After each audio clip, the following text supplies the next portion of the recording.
All right. Hi, everybody. My name is Sydney, and Dean, you want to? Hey, I'm Dean, everybody. Hi. So we are so excited that you're all here with us today for our second workshop in our summer professional development series.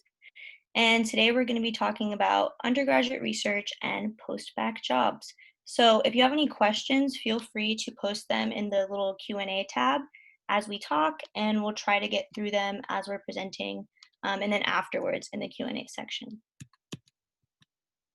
So here's a little outline of what we'll be talking about today. I'll be covering undergrad research. Dean will be talking about research as an international student and applying to post-bac jobs.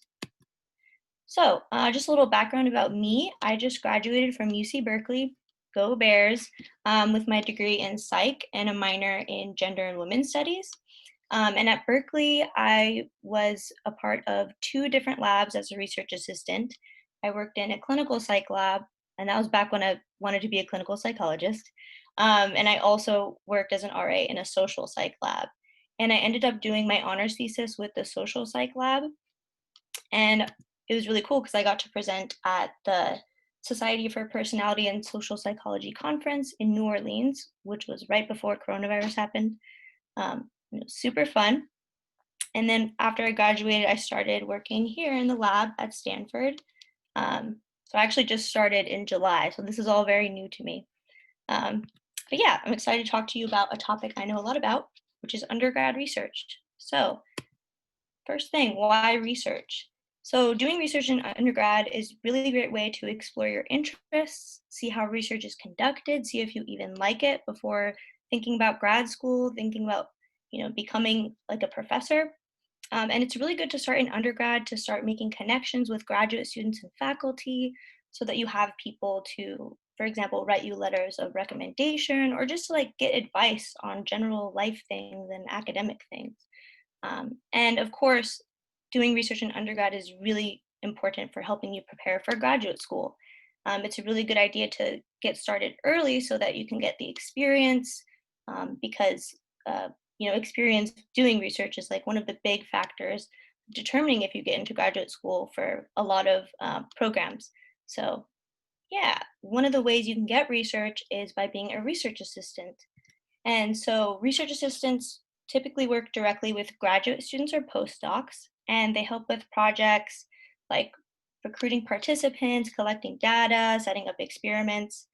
And usually no experience is required, but sadly, usually these tend to be like unpaid. Um, you can get units for doing research usually, so it can count as a class, which is what I did for my research positions. And the time commitment is usually 5 to 20 hours a week. So for my clinical psych position, it was usually like 5 hours a week, and then the social psych position was about like 10. And this commitment can be pretty big, but I would say it's very doable to also be in other extracurriculars. And if you need to have a part time job, that's also possible.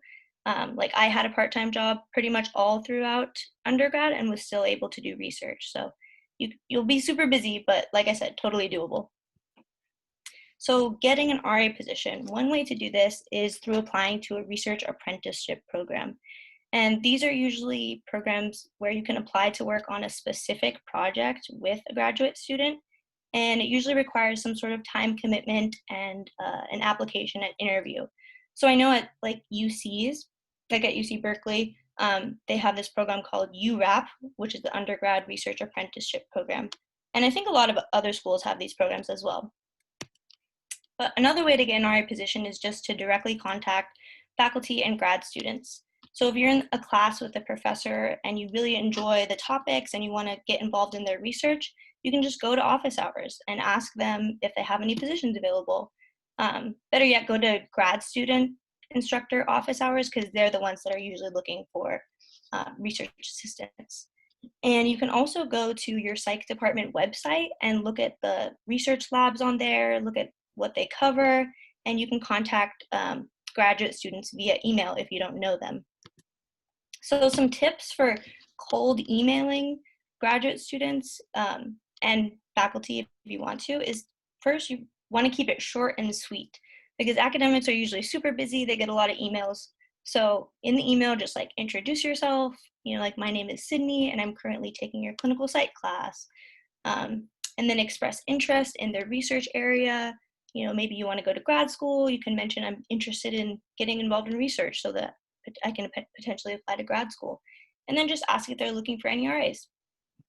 And typically you're going to want to email multiple people because sometimes people won't respond. It might take them a while to respond. So you can send a follow-up email after a week or two.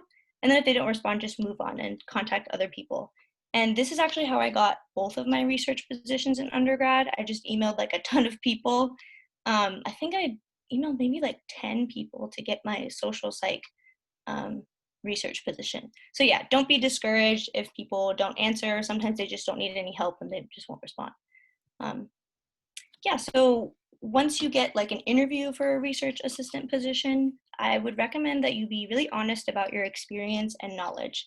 Because as I mentioned, oftentimes you don't really need that much experience to be an RA. You just need to be interested in the topic and willing to like put in the work. So I would recommend doing a little bit of research beforehand, like what the lab does, and maybe read some of the articles that your interviewer recently published or that the PI of the lab has published, just so that you know sort of like what you're getting yourself into, and then you can be able to articulate why you want to work in that lab. So another way to get research experience as an undergrad is to participate in a formal research program. And so these sorts of programs allow you to work on an independent project for a summer or a year, which is really cool because, I mean, not a lot of undergrads get to conduct their own research. So these programs are like really awesome, and I would really recommend that y'all apply to these, especially because they're usually geared towards juniors or seniors and usually help you conduct your honors thesis. So the perks of these programs is that they tend to be very structured. So you either get assigned a faculty and graduate student mentor, or you have to like find them. And you typically get money. So they usually give you money to conduct research and also give you personal money. And you get a cohort of peers that are also doing the same thing. So you can make friends that are interested in research as well. And you get research presentation practice and get to build those skills. So because there's like a ton of perks, these programs usually have a couple of requirements. Like they usually require a letter of recommendation, a minimum GPA, I think usually probably like 3.0, maybe 3.5 for some programs, and then a research proposal. And also a lot of programs are specifically for underrepresented minorities and first-gen students. So some advice for getting into a research program. Number one is to attend info sessions and workshops put on by the research program, because typically for like months leading up to the application deadline, they'll have different workshops like how to create a research proposal or how to reach out to faculty to ask them for a letter of recommendation. Like all these little things that you may be like, oh, I don't know if I can do that, but the workshops can be really helpful. And then also make sure to ask your letter recommenders at least a month in advance. Usually they require, usually programs require a letter of recommendation from a faculty member. And again, like they're super busy. So yeah, make sure to give them a lot of time to write your letter. And also it's a good idea to schedule a meeting with the program coordinator. Oftentimes they'll be able to give you feedback on what you have already for your proposal, or they can just give you general advice. When I was applying for research programs in undergrad, I met with a program coordinator and she actually gave me some psych research proposals that she'd received in the past that had been admitted to the program. And I was able to like look at those and like get ideas for mine on like format and stuff like that. So it can be really helpful. And probably the biggest thing is to write your research proposal early and get feedback from multiple people. You definitely don't want to be procrastinating on the proposal, especially since probably a lot of you have not written a research proposal before. I know when I applied to research programs, it was the first time I had ever done that, like a 5-page official like NSF guidelines research proposal. And it definitely takes some time and you want it to be really good so that you can get into the program. So make sure to do it early and get feedback from graduate students that you know, or maybe just like a friend that's in like an English major or something, so that it can be really good. So I'll just briefly mention some research programs. There are some research programs that are like for all students. A lot of the school-sponsored programs are like this. I do want to note that federally funded programs usually don't accept undocumented students, but often the school-funded programs do. So an example of a school program is the Haas Scholars Program at UC Berkeley, which is something that I participated in, and it's a privately funded program, and they give like $5,000 of research funds and then a bunch of like personal money as well, to seniors to conduct an honors thesis. So just look for these sort of programs at your school. Just go on like your school's undergraduate research or scholarships website, and oftentimes they'll have these things posted there. You definitely probably have to search for it, but it's worth it because these programs are awesome. And I also know of the National Science Foundation research experiences for undergraduates, and they have different programs for different schools. And you can just go on the NSF website to look that up. So there are also research programs specifically for underrepresented minorities. One of these is the McNair Scholars Program, which is a national program specifically for first-gen college students with financial need or members of a group that is traditionally underrepresented in graduate education. And you have to be a permanent resident or US citizen. And each McNair Scholars Program at different schools usually has their own website and like different application procedures. So just like look that up at your school. And I would highly recommend this program. It's really cool because you get a stipend, and you also get a lot of research training, and you get to present at a conference after you do your summer research program. So it's a really cool opportunity.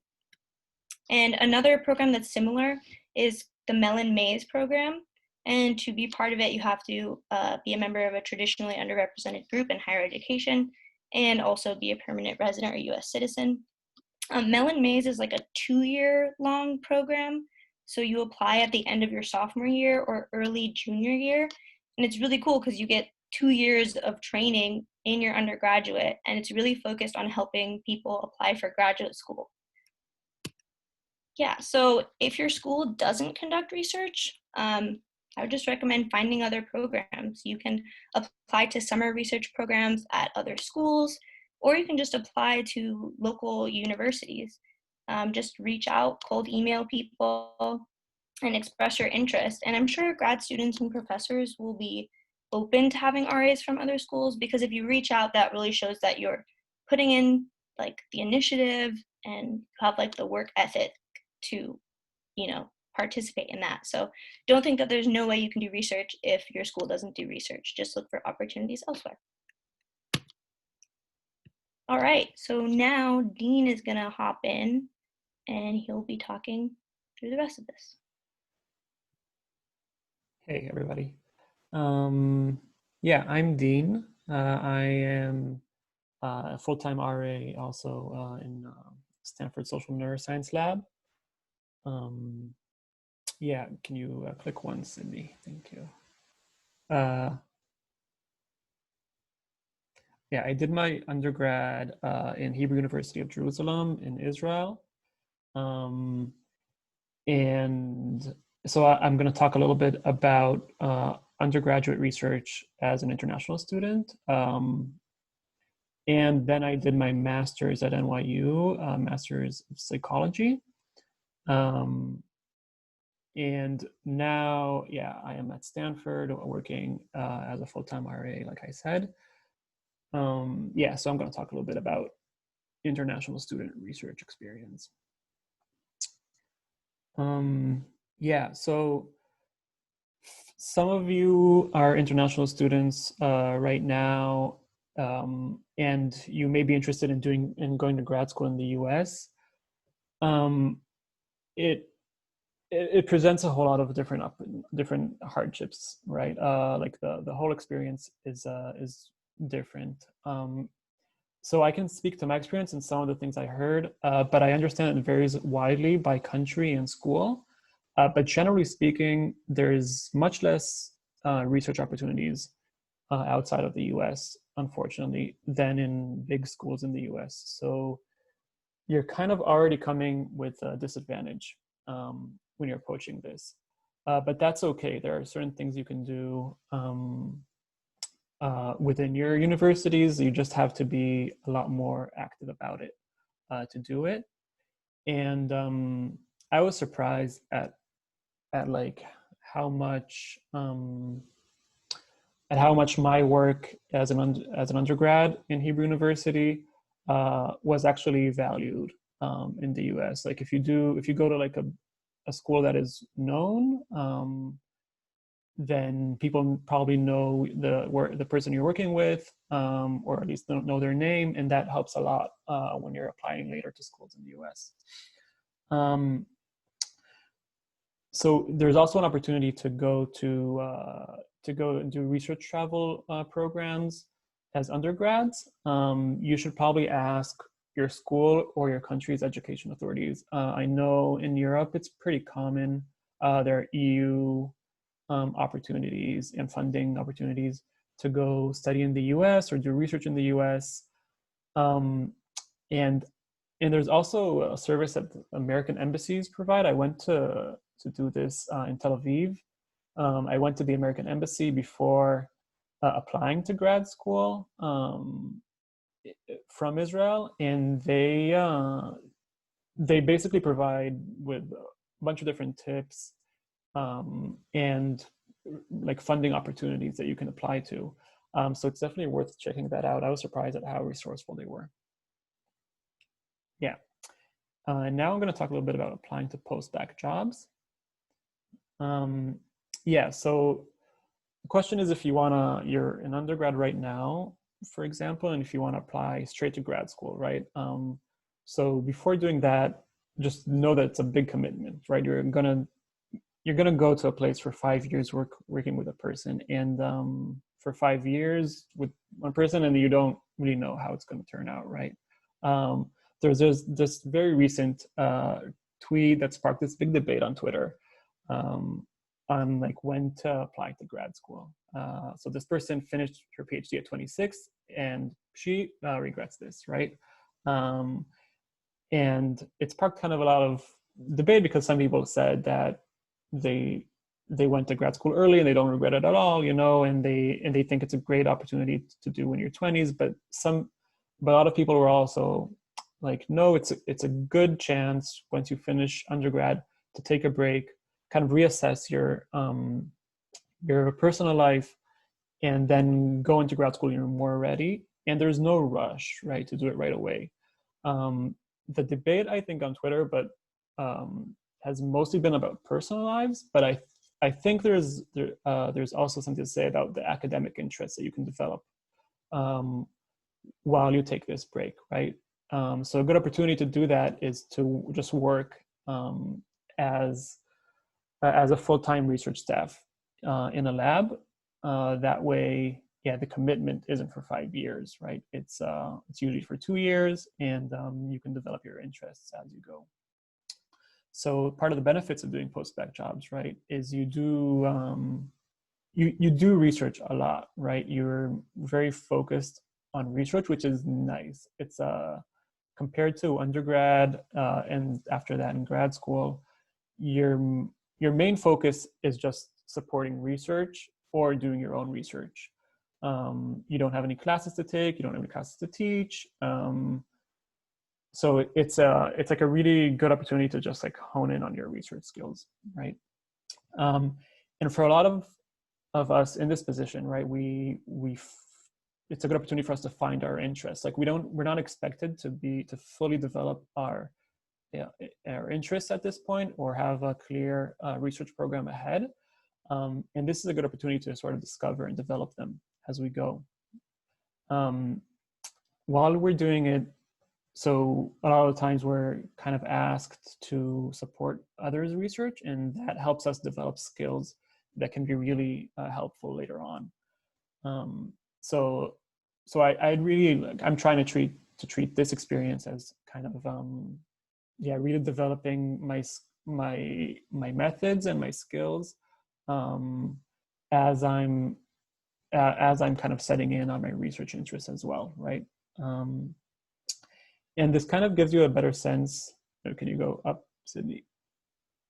Thank you. It kind of gives you a better sense of how life in grad school can look like. So in undergrad, you don't really get like your presence in the lab isn't as significant, right? And then you don't really get a sense of how research is being conducted day-to-day basis.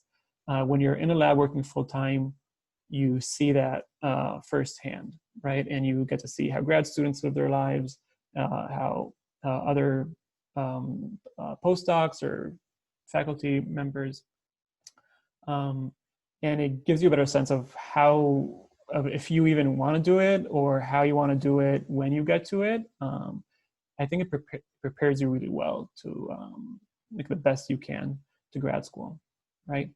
And this is also an opportunity to build your CV, right? So when you're applying to grad school, you're gonna want to have CV like as best as possible, and through this, you'll probably get a lot more kind of on the job, real time experience. I'm just gonna look real quick through the questions because I see that we have some questions. Are there more opportunities available for international students in the US? Not that I know of, but yeah, I would check. Yeah, I would check through your countries that you're from. Usually, they have sponsored opportunities and funding for that. And who would you mentor if you're doing post-Bacc research? Who would your mentor be if you're doing post-Bacc research in a research staff position? Usually that would be your PI. Normally your PI would kind of help you out. You want to apply to a PI that really wants to develop you as a researcher. And obviously, like, yeah, we're going to get to that.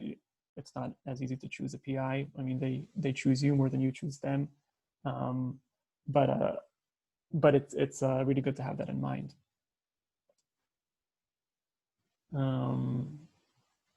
Yeah. So how to find research jobs? Yeah. So academic Twitter is definitely, those of you who aren't on it, I highly recommend just going on Twitter and following important people. You'll see through the people that you like already, just follow them and see who they follow. And the big kind of all of the big things are on there. So you definitely want to follow academic Twitter or social psych Twitter if you're into social psych. Look at SPSP postings. We have this link here. Yeah, a lot of the jobs kind of just post their jobs on there. A lot of the labs post their jobs on there. It's really good to look there. Check with your labs and departments. Sometimes when you're working in a lab right now as an undergrad, or you're just kind of involved in research in the lab, just like check in. Sometimes they don't necessarily have like a declared position, but if you express interest, they might make it work for you. Yeah, it happened to a few people I know in the past, and it just like if you're like doing a good job as an undergrad, they might make it work for you. So I definitely recommend doing that. Go to university job postings. So like just scroll through different universities, and sometimes they post it on the university website and not on any other place. So I recommend I did that for like just big schools that I thought might have opportunities. A lot of the big schools do have a lot of opportunities that it's just worth looking through. Yeah. Let me just check the questions again, because I think we have. Yeah, as a full-time, the question is if we're paid to be a researcher in the lab. So yeah, as a full-time research staff, we are paid. Normally, yeah, we are paid. And another question, do you get paid enough to not have a second job?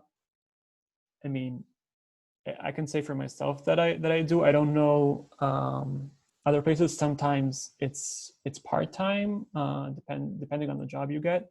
But in most cases, it's full-time positions that you're usually good without having a second job. Yeah. So a little about the application process once you get to it. apply as broadly as possible. Like at this point, don't rule anything out. If anything seems like it's within the realm of your interests, just apply. It's like it's hard to get these positions, right? There's a lot of people applying to not a lot of jobs, and it really helps to just apply as broadly as you can. At this point in your like journey in your career, it's okay to work in a place that you're not like, you don't really know exactly to the full extent of your research interests, right? So you develop them as you go, and they don't expect a lot more than that at this point, right? So it's okay to apply to a place that doesn't exactly fit your interests, and then you sort of develop them as you work. Yeah. When you see a posting, before you apply, just go to the lab website, study the lab, not just what they're doing in terms of research, but kind of you get a sense of the lab culture sometimes through the lab website.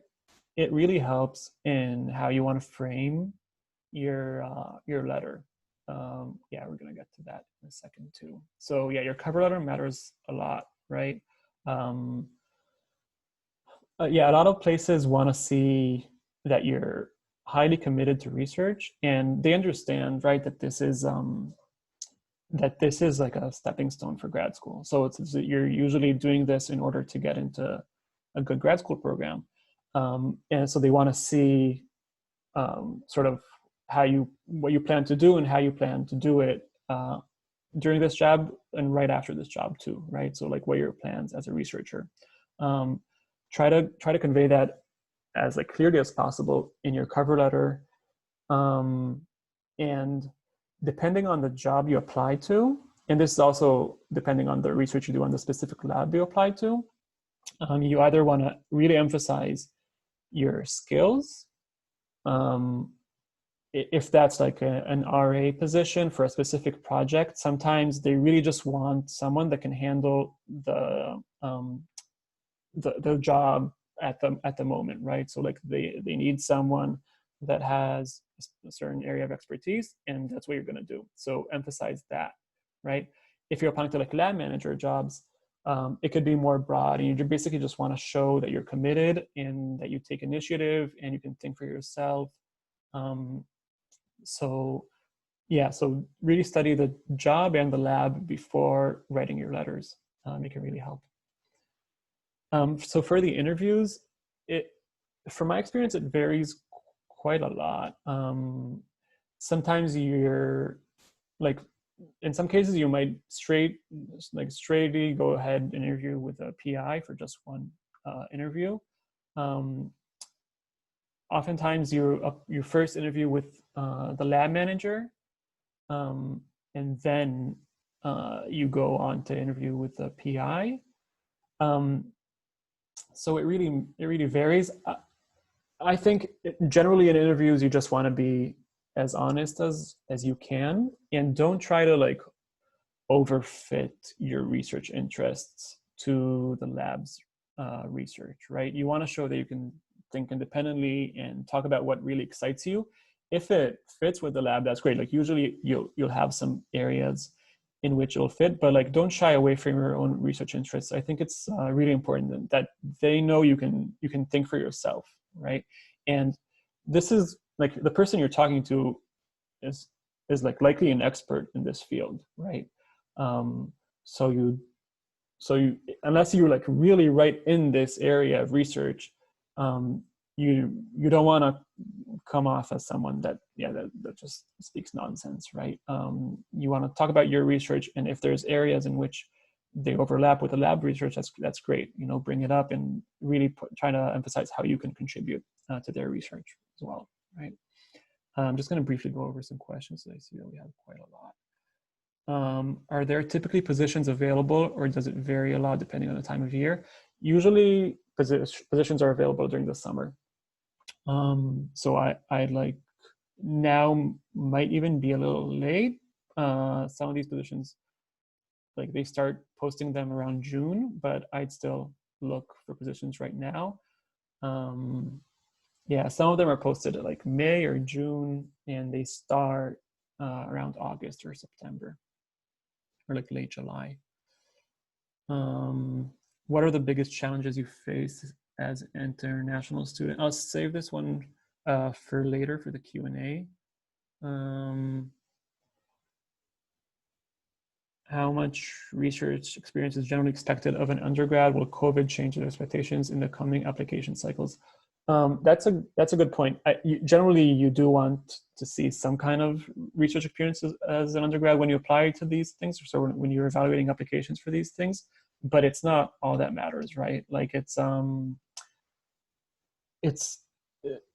depending on the job you're applying to, right? If you're applying to like a lab manager position, sometimes it's important that you know how research looks like, but it's also really important that you can show that you're committed and you want to do research and you're curious about the questions you're asking, right? I don't know how COVID is gonna affect this. I'm guessing, I mean, it's happening to all of us, right? So I'm guessing people will understand, but it's hard for me to say.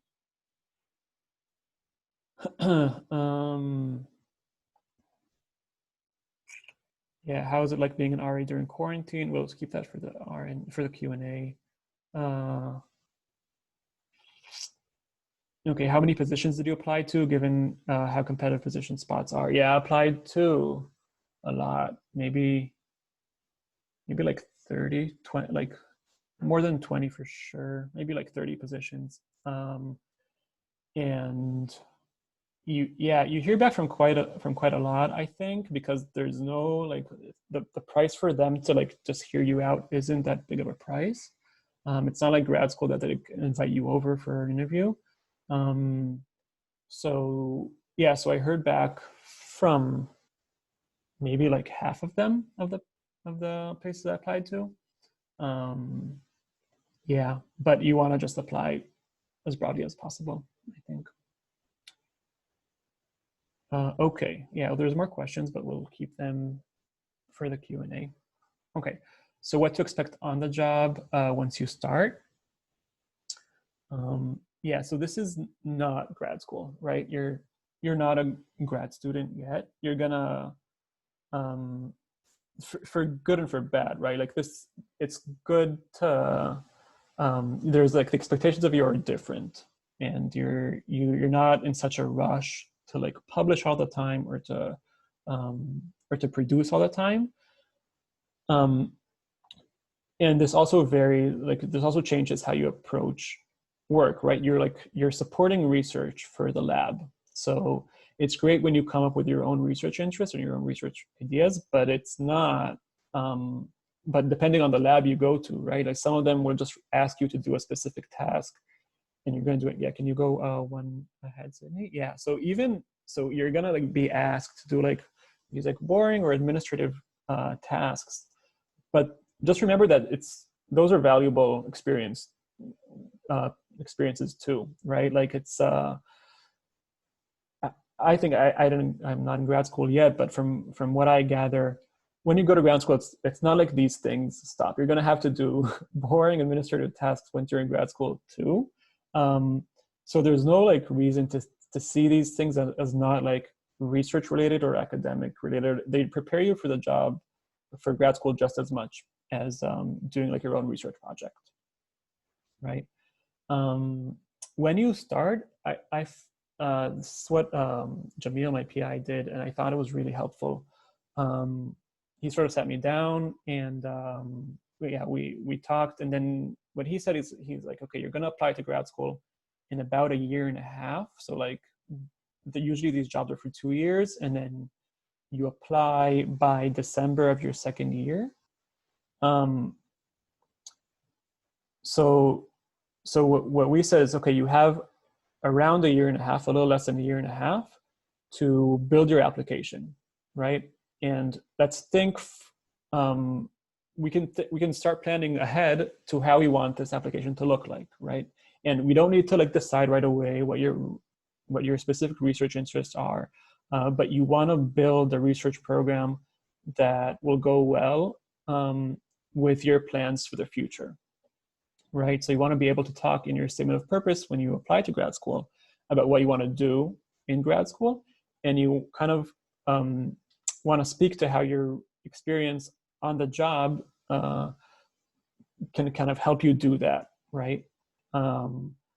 So planning ahead is important, and you don't have a lot of time, right? Like it's some of these projects, like the research project, take a lot of time to materialize, and it's okay. It's like part of the job. You need patience for it, but if you want to be able to show like one or two like independent research projects that you're working on, potentially like not publishing is great if that works out, but like you want to at least be able to submit something ready by the time you apply to grad school. You can show that you worked on a whole independent project with a PI, and you're really able to bring a project from like A to Z, right? When you're on the job, look, sometimes these jobs, like I said, have like administrative work to them, or just like really skill specific kind of a job that kind of requires you to do something very specific for repeated times, right? But while you're doing that, treat this as an opportunity to develop your own research.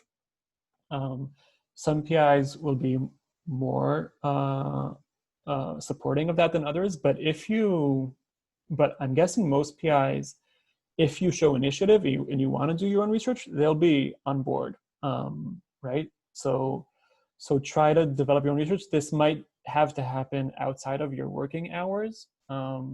So like what you're paid to do and what you're like report as your hours, that might be the like administrative work or whatever work you're going to have to do in the lab, but you're not just working for pay here, right? You're working to develop your research and eventually your application for grad school. So you're going to have to do that sometimes on weekends, sometimes at night, and it's like up to you how much you want to do that, right? Like I think competitive applications for grad school include a lot of this work that is outside of your working hours, but definitely encouraged, right? So when you work in a lab, you'll be a lot of your time will be within the lab, which is fine. And you don't really get, like, depending on the department you work in, but from my experience, because you work with the lab so often, you don't really get opportunities to make connections outside of the lab as much. And those can be really helpful. So like when you're a student, you take classes with people from the department, right? When you're staff, you kind of work your whole work days around the lab. So you don't really get a lot of these opportunities, and these opportunities can be really helpful. Sometimes it's not specifically your research interest, right? But like these are connections that will be beneficial for you in the future. So try to make connections as much as possible. Go to like lab meetings of different labs if you're interested in them. You might get into you might go to like a really good or big school, right? And then there's a lot of other labs that do really incredible things that are right there, like they're across the hall, so why not just go to them and be active? A lot of them will be happy to have you, even if you're not like doing research for them or anything. Just sitting in on lab meetings can be really fruitful. Before moving, oh yeah, this is a Q&A, so we can just go ahead and talk about your questions. Yeah, thank you everybody. Let's go through the questions. Okay, Sydney? Yeah, sounds good. Yeah. So advice on how to land a full-time research job. Yeah, I think we did that. Mm-hmm. What are the biggest challenges you face as an international student doing research in the US? So yeah, it's tough. Like it was tough for me. A lot of the time you just don't really understand your background as much as you'd want them to. It's just kind of, it literally is foreign to them, and you can't really expect that from them. And it's okay, right? So just kind of try to be try to like appreciate where they're coming from, and try to bring yourself, I think, as much as possible to a point where your research or your experience as an international matters, right? So it's not, it might be foreign to them, but it still helped you build your skill set or whatever you did, right? So those can be, yeah, you're bringing something unique, and you should, yeah, and it's okay to bring it up and talk about it, right?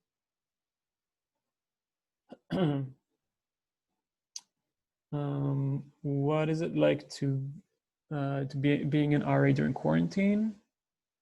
I think it's like any other job during quarantine. Like I don't know. I mean, depends probably on the lab you work in. For us, it's just working working from home, same as we would have done in the office. We're just doing that from home. Yeah, it is a little bit different though, especially since I just started this job like a little over a month ago, and I haven't even met like any of my coworkers in person, which is kind of a bummer because everyone's super cool. But we still have like lab meetings and one-on-one meetings with like supervisors and stuff like that. So yeah, it's definitely very different, and I wish we could be in person, but yeah, it's all good. Yeah. Is it possible to work full time as an RA while you're attending you're attaining your PhD? Um, I don't know if it's impossible, but I don't think it's very common. Yeah, because I think once you're in a PhD program, your all of your time is taken up already. Like I feel like probably like 50, 60 hours a week. You know, you're doing research, teaching, meetings, all that. So I don't know how feasible that would be. Yeah, and like a lot of PhD programs, um, you're kind of in psych. I think it's less common, but in other programs, you're you're kind of like you're doing RA jobs for for a certain PI, right? Mm. You're just like getting paid through your scholarship or something for your PhD. Yeah. Someone asked if we can go back to the slides where we talk about finding positions. We can share the slides after in the email that we'll send out with the link to this as well. Yeah. There's a question about clinical psych. So I can answer this. From talking with clinical psych graduate students, it appears to me that clinical psych grad schools are especially competitive. I don't know if they're more competitive than like social psych or neuro, but especially if you want to do like research and be a therapist, like those programs are really intense. So it is important for you to still have research, I would say, but it's also really good if you can do some sort of like volunteer job, or maybe do some sort of job that's working with patient populations. Like I know there's jobs where you can work with autistic children, and I'm not sure what the training programs are called, but those are like pretty widely available, and you just need your BA to have those sorts of positions. So yeah, research is still important. I think probably for any grad school. Yeah. Mm-hmm. If there are specific labs you're interested in joining as a lab manager or researcher, can you email them directly for application materials? Yeah, definitely. Like you can definitely cold email anyone. I think it really depends on the lab you want to apply to. Some of them probably get a lot of emails, so they'll have like a generic response. But it's worth a shot. Yeah, I definitely do that if you want to work a specific lab. What would you recommend undergraduate students to do in order to make ourselves competitive for post-Bacc RA lab manager jobs? I can answer that. Yeah, I think classes probably do matter, especially if maybe you don't have as much research experience, but if you've taken a lot of like coding classes, you know, like if you're really good at Python or R, you can talk about that in your interviews. And yeah, and then you can also, I'm trying to think, advanced statistics. Yeah, I'm sure that would also be useful. Yeah, do you have anything to add to that, Dean? Um, yeah, no, I think just like being as immersed you can in research shows that you're ready, right? Because that's what you're going to do as a full-time research staff. Um, so yeah, you want to show that as much as possible. Okay. If you're working on Um, a research project with a grad student, can you ask the professor for a letter of rec even though you didn't directly work with them? So I can answer this. I would say yes, you can do that. In fact, that's like pretty common, I would say, because as I talked about, a lot of times as an RA, you don't even really work with faculty. You pretty much just work with graduate students on their projects. So if you didn't get a chance to like meet your faculty member and develop a relationship, it's totally cool to like ask your grad student, like, hey, I'm applying for this job or applying for this research program. Do you think, you can connect me with the faculty and, maybe like over email, and then, yeah, you can just tell them information about yourself and they'll be willing to write the letter for you, since, especially if your graduate students like, yeah, this RA has been super helpful, they should be willing. yeah. Um, yeah. How could you start conducting your own research independently? So yeah, just like take initiative as much as possible. I like uh, at NYU as a master's student, that was my experience. Like no one is gonna hand you any research project if you don't like actively seek it, right? So depending on the lab you're in, some PIs will like really encourage you to do your own research project, but some won't, and then it's sort of up to you. Just like read up on your interests, try to develop a question, propose it to your PI. I mean, they could fund it if they're interested in it. I think it depends on the PI. I think most of them would probably be happy to support it if you're like show that you're committed to it. Um, Yeah, and then yeah, sometimes you can do projects with data that's already existing in the lab. I think that's pretty common. So you don't even have to ask your PI for like any money to recruit participants. You can just ask them to analyze the data. So mhm. Um, how do both of you find the academic and research interests during undergrad? ooh, good question. Um, Yeah, it's tough because like you're taking a lot of. I think for me, it was really helpful to take like seminar classes and not just the big intro classes. Um, and then when you're like in just kind of a tighter, more specific class, you go deep into a research field that might be interesting to you, and that's how you can kind of get a sense of what interests you and also what doesn't interest you. And once you're more familiar with the literature, you kind of go from there, right? Like if you're into it, read more, um, ask ask questions, right? Like these classes are really helpful. At least they work for me. Yeah, I definitely agree. It was same situation for me. I actually didn't, I mean, my research interests are still kind of like all over the place, but I'm definitely more like focused now because it was actually my senior year. I took a stigma and prejudice psychology class, which was super interesting. That's how I kind of knew, like, okay, this is the kind of research I want to do, because I just loved reading the articles. I could just imagine myself doing that sort of work. And then because I loved that class, I took a second class that was like similar, and it was actually a graduate level class. So there was like three other people in it because graduate student classes tend to be super small. And I had to get like special permission to do the class, but it's like a really good idea. Like if you want to dip your toes in graduate level classes, like usually they'll let undergrads if you have like a pretty high like GPA and you're really interested in it. So yeah. Mm. Yeah, Sydney. Yeah, this question's for you. Oh, okay. Differences in your undergrad research and post-bac experiences. Ooh, okay. Yeah, so in undergrad research, it's very much you're just in a helping position. And a lot of the times you don't really know what the broader project is because you help with really specific, like small tasks. So, for example, I worked for like over a year on just like running participants through this study where we would take videos of them expressing different emotions. And that was like all I did. And it took up like 10 hours of my week.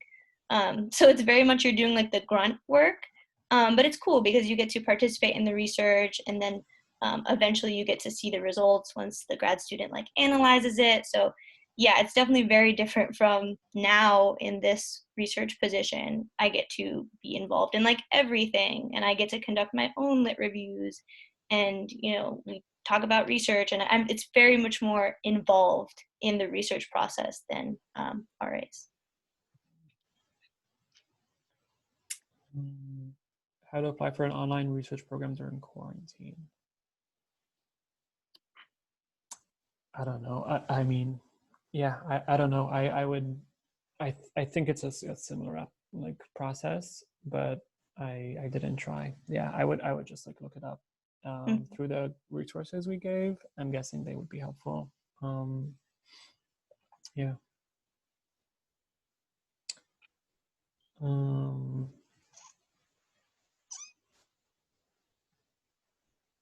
Yeah.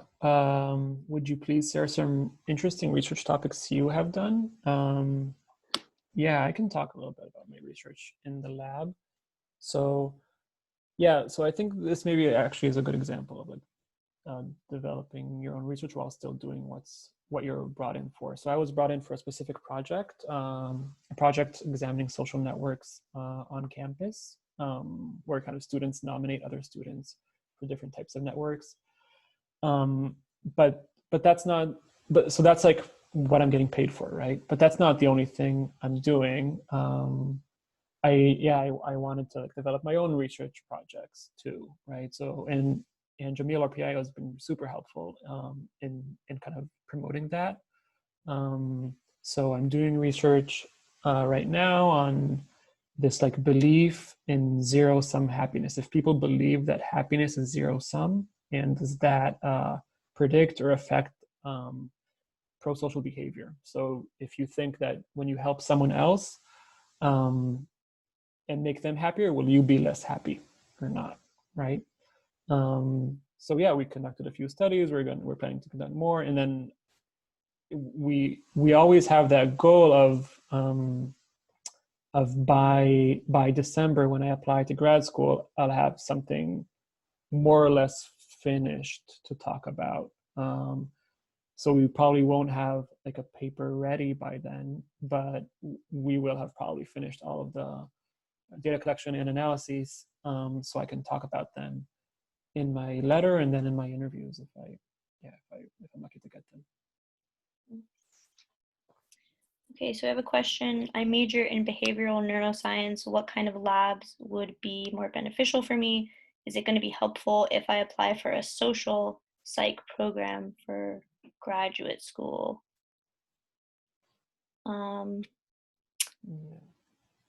I feel like in general, it's good to apply for labs that are similar to what you want to do in graduate school. Like Dean said, it doesn't have to be exactly what you want to do, but like if you're interested in social psych, you should try to apply to a lab that does social psych. You shouldn't apply to like clinical psych positions if you're not interested in that at all.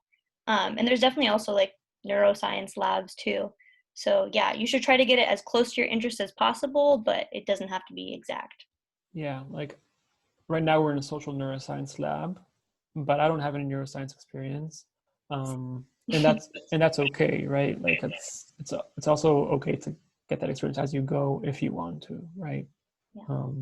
Yeah, they understand mostly that for them it's also right. They're not committing to a grad student, so it's not the same process. Mhm. Yeah, is coding a key important component in research, and being in a lab? Probably depends on the lab you're applying to. Yeah, some of them. One of the lab I applied to, before interviewing with the PI, I had to do like a coding challenge. Oh, wow. Yeah, and I Dang. failed it. But I would but too. It's okay. but yeah, for that specific job, basically what he wanted was someone to code, to like program. It was to program like fMRI studies Yeah. and stimuli, for fMRI. So I had to do that, and I didn't do it well, so they didn't take me, but again, it really varies by Yeah. position. I think in general, usually if you major in psych or something related, you have to take like at least one methods course where you learn like R or something. And if you don't have that experience, I mean, it would be really cool if you took initiative to maybe take like an online class. There's a lot of like free R stuff. So then you can say like, yeah, I didn't take a class in this, but I've looked into it by myself and taken the initiative for that.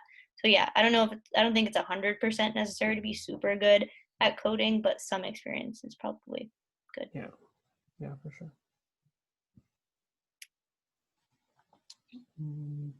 Should we do this GRE question? Maybe we'll say that. So we have a PhD application workshop in a couple of weeks. So maybe we should save that for then. Yeah, definitely. And then And we also also, have GRE next week. yeah, make sure to be here for the GRE workshop next week. It's going to be really good. We have someone who's like expert on GRE stuff to talk about how to do well. So yeah. Do you think there's a major difference between lab manager versus full-time research assistant in applying to grad school? I don't think it's a major difference, but like the work you're doing. So I think lab manager is considered a little higher up. But the work you're doing sometimes as a research assistant, depending on the work on the lab, but sometimes the work you're doing as a research assistant is a lot more, will help you a lot more because you're doing a lot more research. You're dealing less with the administrative stuff that a lab manager would do. So you have more time to develop your own research. Like that said, I think it looks better on your CV when it says lab manager. You usually work a lot more closely with a PI when you're a lab manager, so that also helps. yeah, but I mean, I feel like it's also just having full-time research experience in general is going to be useful. Like if they grad schools see that, they're going to be like, okay, like they know what they're doing. So I don't think you should really be too specific on applying to specifically lab manager or specifically RA. Like probably try to apply to everything. Yeah.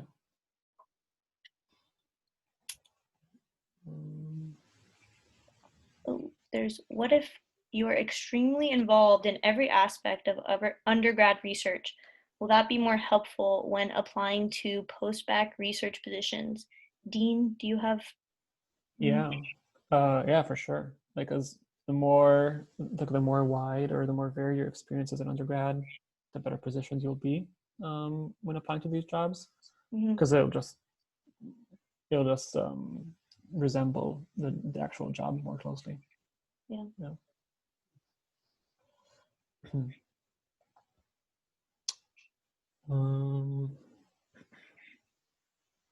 Yeah. Can you turn a poster into a paper? For sure. Yeah, I turned the poster into a paper. Yeah, it's yeah, why not? Like a poster could be great, and then the paper would be awesome too. Yeah. Here to write the paper.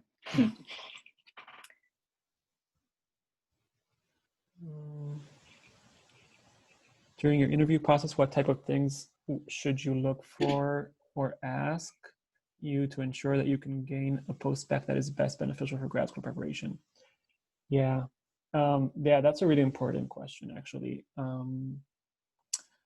It really matters, like the approach the PI is taking can really help you for your grad school apps, right? Like if their approach is focused around you and your progress, then that's great. Like you want to try to pick up on that in an interview process, and I think it really helps talking to grad students or other full-time staff in the lab to get a sense of how kind of the lab is working and kind of what the focus is. Because some of the PIs will just be like, no, we're paying you to support our research, and that's what you're gonna do. And other PIs would be like, no, like this is a great opportunity for you, right? And how do we support you as best as we can before your next step. Yeah, try to pick up on clues. Like it's those that are really doing it well. I think it's easy to pick up on in interviews. Yeah. We have a couple of questions about skills needed for working in a lab, like how important it is to have stats, just like So research. yeah, these depend on the roles you're applying to. Yeah, it's hard to say kind of a general answer to give a general answer to that. Yeah, like I applied to some neuro-ish positions as well, and it was also like Dean mentioned, pretty much purely like they want you to do fMRI analysis. And then the interview, that's like all that they ask is like, oh, what experience do you have with this, with this, with this type of analysis? And I was like, I don't know that. So yeah, make sure you read the application materials and what they're looking for. And I mean, you can still apply if you don't have any experience in that area and you want to get experience, like genuinely, like you really want to, and they may still like select you. And also, it's just good to get interview practice in for when you're applying for a job that you really want. Yeah. Yeah.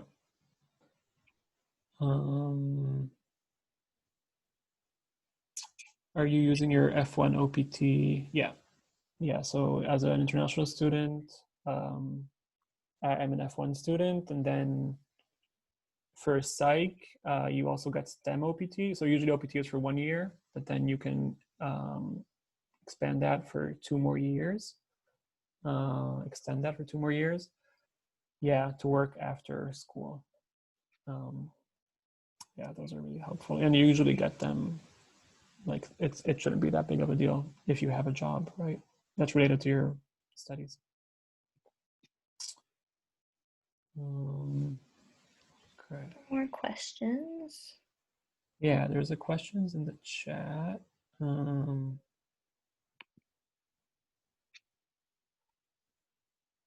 Yeah, no, I think that's it. All right. Yeah. Cool. So how should you phrase your request for letter of rec? I mean, it isn't the first time they're whoever you're asking the letter from, they're probably used to getting these requests. oh yeah, definitely. I think faculty, like, they write letter of recs all the time. Yeah. So just ask for it, and you'll be fine. Like for some of them, it's like they're happy. A lot of them, I think, are really happy to do it. Just they're happy to help. So just like ask if they can write you a letter. Yeah, I mean, in my experience, they've always been really excited to do that. Yeah. And then usually they'll ask you for additional information, like, oh, send me your CV and your like cover letter or something. So it's a good idea if you're asking them via email to just like attach that, like, and just so that they know already. Yeah.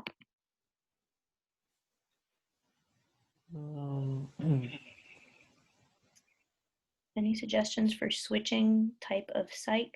Like if I want to work at a social psych lab, then realize I want to go to clinical grad school. Oh, I'm not really sure.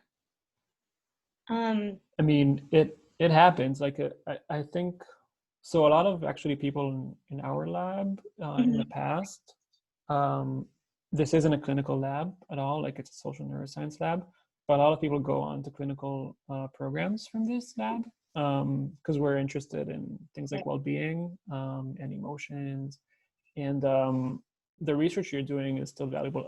I think for clinical programs, you probably also want like practical experience as a like in therapy, or I don't know exactly what they're looking for, but your research in a social psych lab, in a neuroscience lab, I mean, it's still very valuable as long as because when even you apply to clinical PhD programs, you're still going to do research as a grad student. Yeah. True. Yeah. Yeah, I feel like we pretty much got to Most of it. I mean, there's a question on what tips do you have with searching and developing research ideas? And I mean, I feel like I'm still figuring this out, to be honest. I feel like even grad students, a lot of them are still figuring it out, what their specific research interests are. So it's definitely like you're always going to be learning and developing. But I think for me, what helped me have like a little bit more specific interests is just like my general interests. Like, I'm really interested in politics. I'm really interested in like prejudice and like feminism. And so, like, all these things, that's kind of how I try to like approach research. And that's kind of how, like, the lens in which I create research questions or just like find literature that I'm interested in. So it's definitely it's like a very personal thing, you know? Yeah. Yeah. Yeah, for me too. I think like identifying like real world phenomena that interests you and then translate that into a research question. Um, yeah, that's what I try to do, but obviously it's different for everyone and it's still like work in progress for me too, right? It's not set in stone, and I think it's okay for grad school that you don't know exactly what you want to study. That's fine. They don't expect you to, and you're probably like, I don't know, some people may want you to, but it might be even a disadvantage if you already know exactly what you want to do. It can really limit like the people you want to apply to or the people that will take you as grad student. Hmm. Sydney, the question is for you. Oh, okay. Why did you make the switch from clinical to social psych? That's a good question.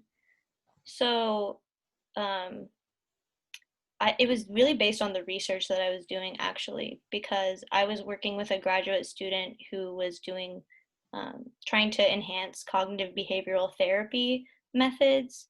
And what I had to do was watch a bunch of videos of therapists and their patients who are using like this novel method in CBT. And basically, we were trying to see if it works. But I just realized from watching like so many therapy sessions that I just couldn't imagine myself sort of like in that position, um, like just like personally. So I just sort of realized that it just wouldn't be a good fit for me, because even if you're doing PhD for clinical psych, you still have to do therapy. It's not just about developing new therapies. It's also about you practicing with other people, and I just don't think I could do that aspect. So yeah, it just wasn't a fit. But now I'm interested in interventions, which are kind of like clinical, like you're trying to change stuff about people, but more like about society in general or like specific groups in society and not clinical populations. So it's still like kind of in me, but yeah, I just couldn't imagine it. Mm, How do you juggle student loans and personal life if you decide to do a gap year or years between undergrad and grad school? Um, yeah, I mean, it's like hopefully you'll get a job that is that pays like a decent wage. It's usually like the like starting salary, like it's a starting position, right? Mhm. For a year or two, um, and you might have to like relocate. Probably not during COVID, but like, um, but often, yeah, you relocate to another place for a year or two. I think it's actually a good experience. But it could be hard, yeah, if you're like juggling all different things in your life. Um, Yeah. yeah, Sometimes you have to move like across the country for positions because it just depends on like what's available and like who offers you the position, because these are like, I would say, pretty competitive positions. So you kind of like take what you like can get type of thing. And I'm really lucky because I'm from California. I live like only like 4 hours away, so I can like visit my family. And I went to Berkeley, which is super close to Stanford. So, I still have friends in the area, but I think that's not typically usual. So for these positions, I feel like a lot of times you have to be prepared to make a big change, yeah, um, which can seem a little bit scary, but also you just have to frame it as like fun, exploring, and yeah, yeah. yeah. And like maybe it's hard for me to say because I I like moved to the US from Israel. So for me, it's not like a huge difference if it's New York or California, or wherever, right? Like, yeah, my friends and family are still going to be back home. Yeah, so I don't know if I can speak to that to the same extent.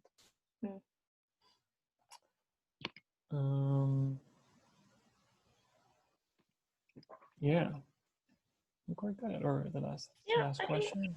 I don't know. Sure. Do labs pay you for relocation? I mean, not that I know of. I don't think so. Yeah, I don't think that's very normal, sadly.